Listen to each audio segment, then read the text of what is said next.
Hey everybody, Steven here, Green Effect Podcast, live on the air, episode 37, season 3. This is actually take 2, because I got the damn episode wrong. Anyway, season 3, episode 37.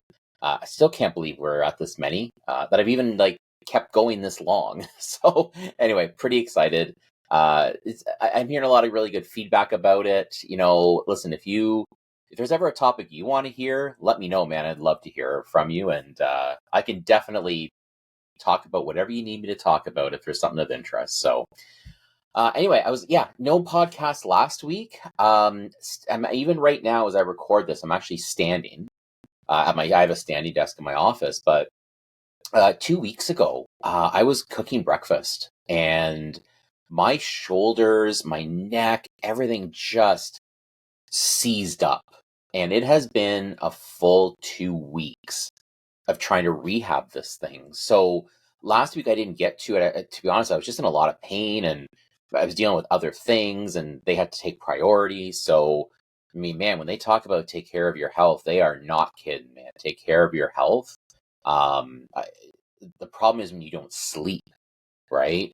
So, when you're in pain, an arm, a leg, or whatever, and you don't sleep, man, your body just can't recover. So that's what I've been dealing with. I haven't slept in my bed for 2 weeks. My wife's having a blast. She loves it. She gets a whole king size bed to herself. But yeah, it's been a rough go the last couple of weeks. And yesterday, for example, I had to do the leaves, man. We got a couple of big maple trees on our property here, and had to do the leaves. And I rip corded. Of course, damn lawnmower wouldn't start. I think I had to rip on that thing 50 times. It still wouldn't start over a period of time, of course. And I thought my shoulders would be just horrible, but they actually felt a lot better after that. But they're definitely tightening up today. But anyway, that's what's going on with me. That's why I wasn't around last week. That's the excuse that I'm using. So anyway, before we get into the usual stuff, I gotta say, I watched that movie, that Netflix special. What about Maya? Take Care of Maya, I believe it is. I might have it wrong, but wow, sad. If you get a chance, it's all about, and I'll definitely shorten this out a little bit. A young girl who has a very unique condition that causes a great deal of pain. Gets diagnosed, gets treatment for it, has to go to a different hospital to get treatment, and they basically called bullshit and said that you probably don't have it. We're not giving you what you're looking for. We're not familiar with the treatment. And I guess child services got called because they thought they were abusing their daughter.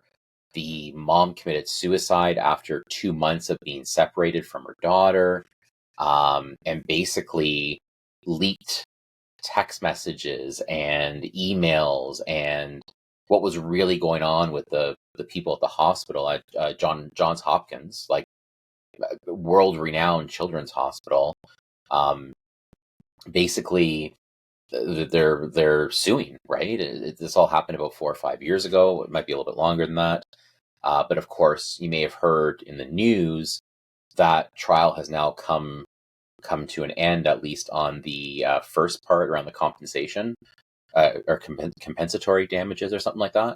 And they got like over $200 million. And believe me, when you watch the movie, you'll understand that's not enough. And I guess punitive damages are coming this week, if I understand correctly.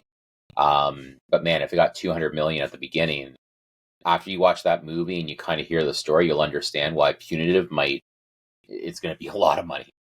So it's kind of sad. And listen, I don't know if I've talked about this on my podcast before, but my wife Tracy, unfortunately, she hasn't worked in many years because of health reasons. And listen, we've been through the system. Like, we have been through the health system here in Canada, and we're in a better spot now relative to the doctor that we're using and the team, etc. But man, my poor wife has been through hell and back with healthcare here, and people not believing her, or people not listening. So I'm watching this show or this movie, And I mean, it happened to their daughter. And then, of course, the mother committed suicide over it. I couldn't imagine dealing with this with a child. Like, it's super, super sad. So, if you get a chance to watch the movie, please watch the movie. It's on Netflix. And I'm telling you, man, it's sad in the medical system, and apparently it's the same way in the U.S. After you watch this movie, it's sad that you really have to be your own advocate. You really have to be. I don't want to use the term pushy, but you really need to fight for what you think is right, and don't take no for an answer. So, and I know we're short doctors, and I know. Yeah, I think all of us, people, patients, medical staff, doctors, nurses, like we're all victims of this system, right? I can honestly say that because I know a lot of nurses and doctors, and they're the nicest people ever. They don't, I mean, other than a few scenes from this movie where there was clear neglect and clear malice, we'll say, I've never met a bad-hearted or mean-hearted nurse or doctor or medical professional, right? We're just all victims of this system and the shit we have to wade through, right? So anyway, yeah, listen, if you ever need medical attention, man, make sure you're an advocate for yourself and definitely fight for what they're able to do for you. Anyway, that's a little bit of a downer starting out the podcast, but let's get into some more downer news. Talk about our economy. And as we always say, the shit show at the fuck factory. Let's talk about this. And what better place to start than the Bank of Canada? Let's start out with Tiffy Boy and his new sidekick here, Carolyn. Not new sidekick, but his sidekick, Carolyn Rogers. So, man, there are just our arguments and debates. It's like, it's funny, you won't even talk about the Leafs anymore. You talk about what's Bank of Canada going to do next, because their next rate announcement's coming up in December. It's the Christmas edition of the Debbie Downer show. And there's so much discussion as to what's going to happen, right? Yes, he did not raise rates last time or the time before that. But can he raise it anymore? I mean, he can, right? I know there's lots of discussion among everybody, I'm sure within Bank of Canada, that are debating what the hell they're going to do with this prime rate. Because here's the thing, folks. If he raises it more, he's just going to impact the economy even worse. And of course, as we know, these rate increases take time to go through. It takes 6 months, maybe 9 months. So everything that's happening in the economy right now, where it hasn't grown since May, and people are struggling, and the housing market has just come to a halt. Okay, that's all because of what he did 6 months ago when he jacked up rates. Does he have to keep going? Okay, two things to think about, which may support him possibly having to increase rates again sooner rather than later. For those of you who don't know, and I've talked about this on the show, so if you've listened to this show, you know exactly what I'm about to say. The Canadian bond market has dropped. So because we're inverted, again, I don't want to go through that explanation, but because with the bond prices coming down like significantly, we now have fixed rates dropping. Not, 0.5% or more, but 25, 30 basis points, right? So that's going to start to get the market going a little bit. And we have seen that already. Originations are starting to ramp up. People are saying, oh, we heard rates are going down. Or we heard the Bank of Canada didn't increase rates. We're going to feel good about this. Okay.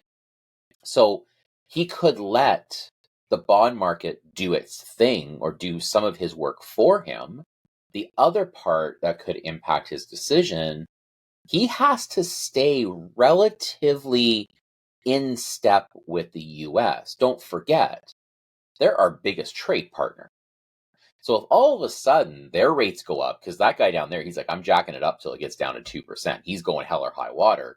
But if they keep going, we don't, that's going to impact our Canadian peso. because that's the way it is right now. Our dollar is quite low. I mean, again, relatively speaking, we're not talking the 90s yet, or sorry, when was it? Early 2000s. It was like a $1.63 for $1. Like, it was insane. We're not there yet, but he's got to be careful he doesn't screw over businesses even more, right? So he's got to be very, very careful with his next move.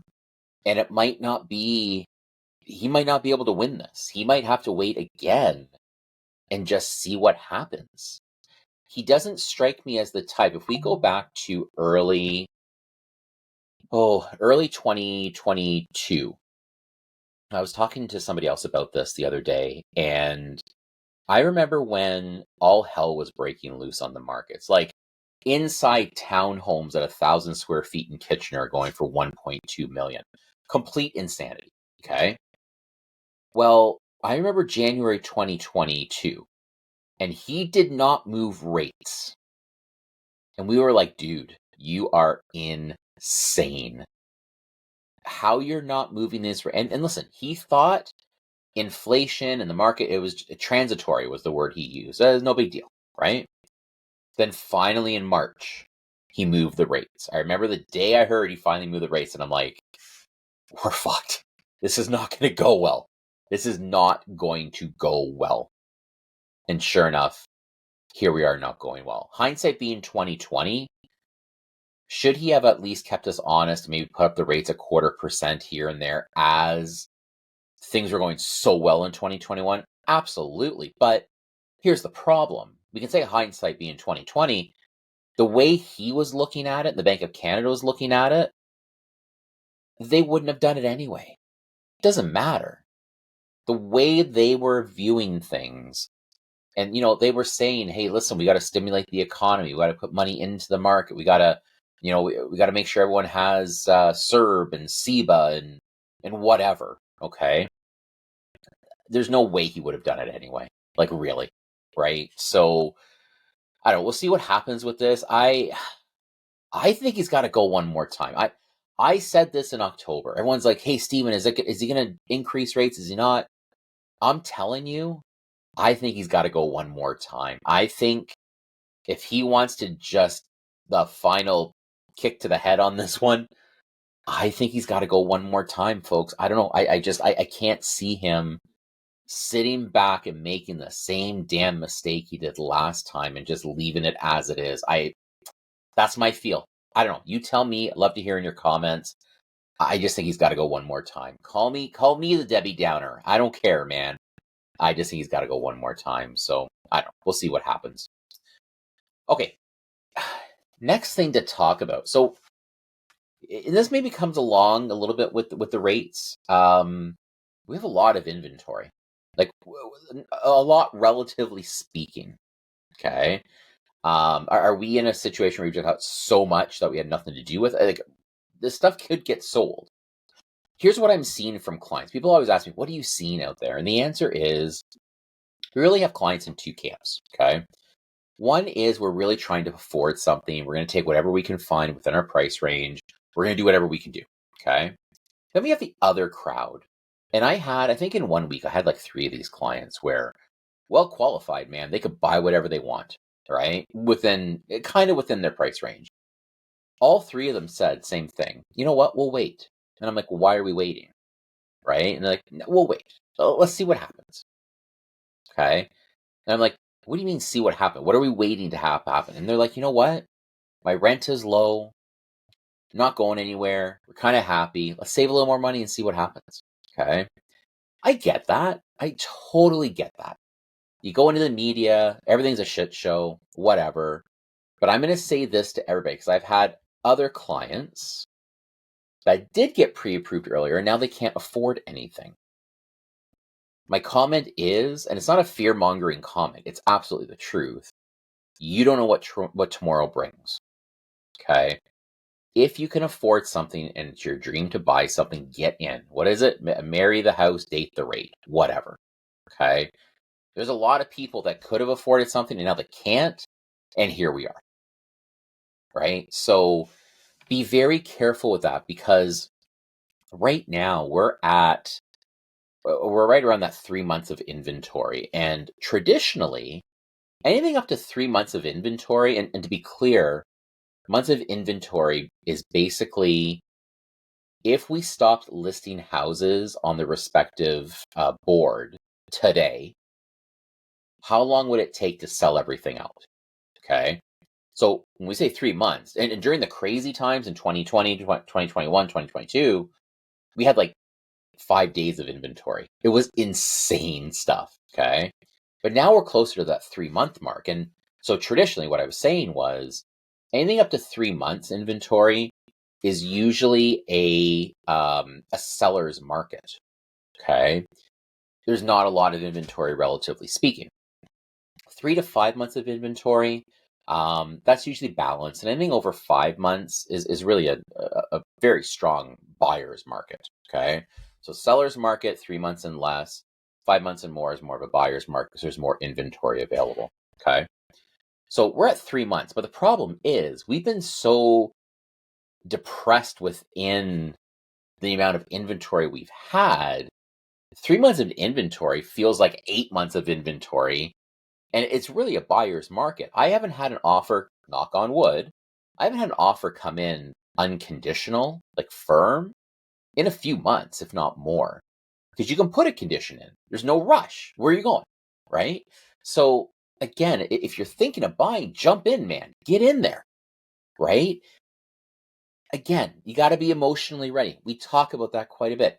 You got to be emotionally ready, but in the same breath, it's what are we waiting for? Right? If you're waiting for whatever, hey, fair enough, but you don't know if you can't get in to the market later on, you might be stuck, right? So anyway, definitely a couple of things to think about when we're talking about whether or not to buy now, buy later, whatever the case may be. So, all right, what else we got here? I had a few things I wanted to talk about. And and then that's the other thing too. Like, when we're talking about unemployment, I don't know about you guys. I think someone's lying to us or someone's not counting proper. Like just how they didn't count the correct number of like international students or remember they said basically the number of international students or the amount of immigration is not being counted properly. Remember they came out and just like, "Hey man, this is not going well."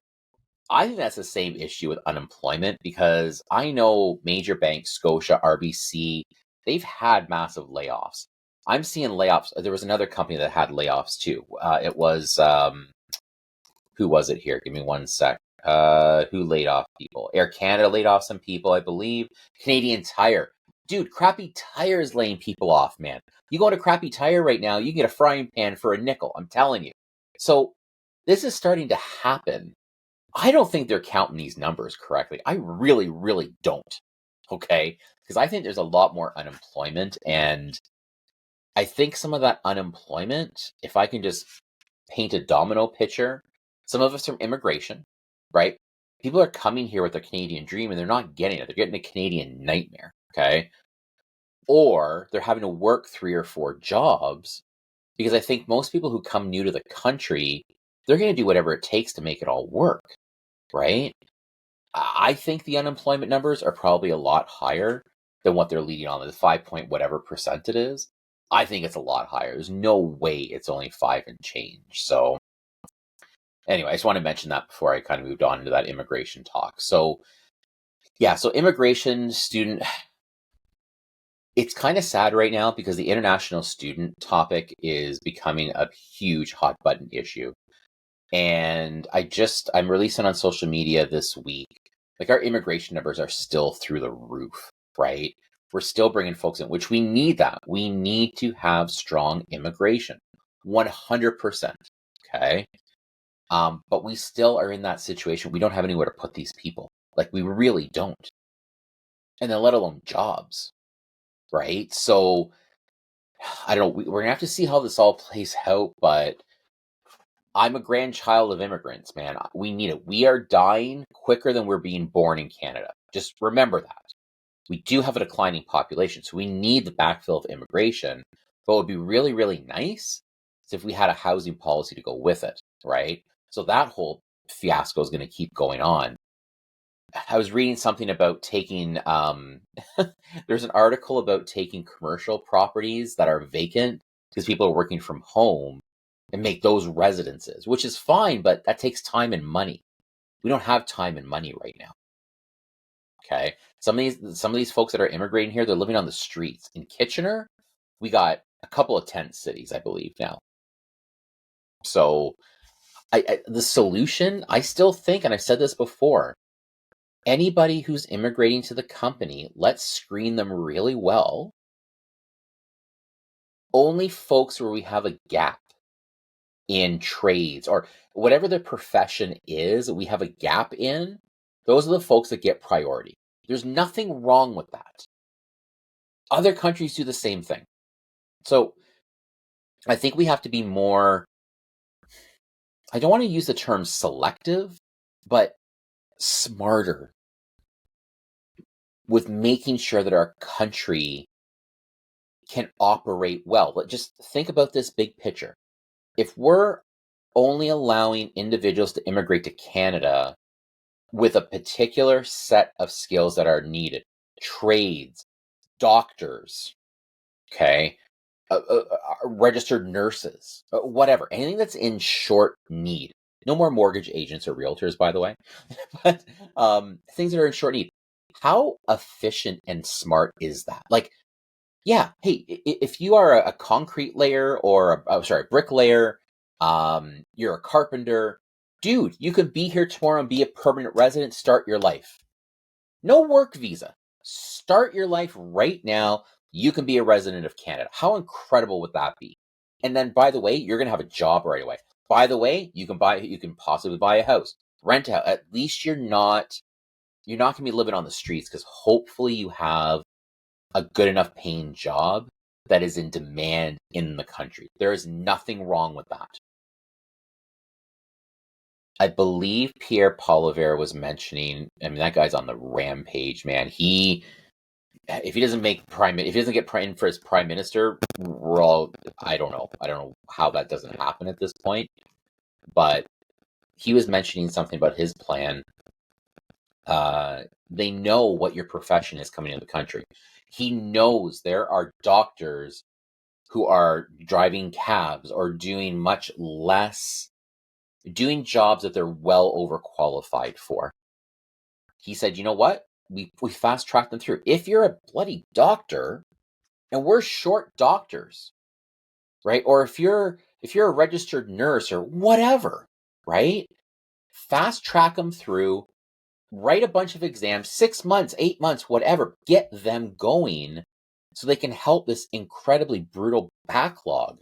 I think I might have mentioned this to people. I was down in Fredericton where my wife and I have a couple of rental properties, and I had hurt myself. I think I basically almost died. I'm not going to repeat it. If you want to hear about my near-death experience, just listen to an earlier episode. But I went into the Fredericton hospital, okay?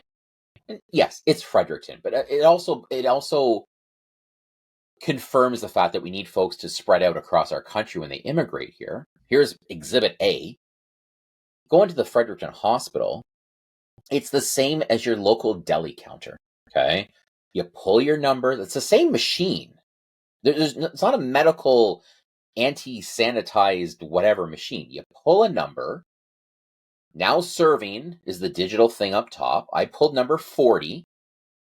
Sorry, I pulled 52. They were serving 40. It said now serving. Waited a half an hour. Watched a police officer chase someone out of the hospital because I think they were tweaking or whatever. I actually left. I'm like, I might have a brain bleed, but you know what? If it gets worse, I'll call 911 because I'm not waiting here. I will get more sick waiting in the ER than I will just going home and hoping for the best. So if we can harness this, and for not lack of a better term, if we can get this shit right and be very strategic with our immigration and our policies and housing, guys, we can have a very efficient, intelligent, well-oiled machine. Then, and I'll close off the podcast with this, once we solve all the country's problems, then all we need to do is solve the problem with the Toronto Maple Leafs not winning a Stanley Cup. Wow. Look how I just brought that full circle. That was freaking awesome. Okay, listen, my shoulders are killing me, like I said, so I'm going to stop right there. I'm sure you've heard enough of me anyway. Like me, love me, follow me, desire me, want me, 5 stars reviews only, please. And if you have any questions, let me know. Keep fit, have fun. See you next week.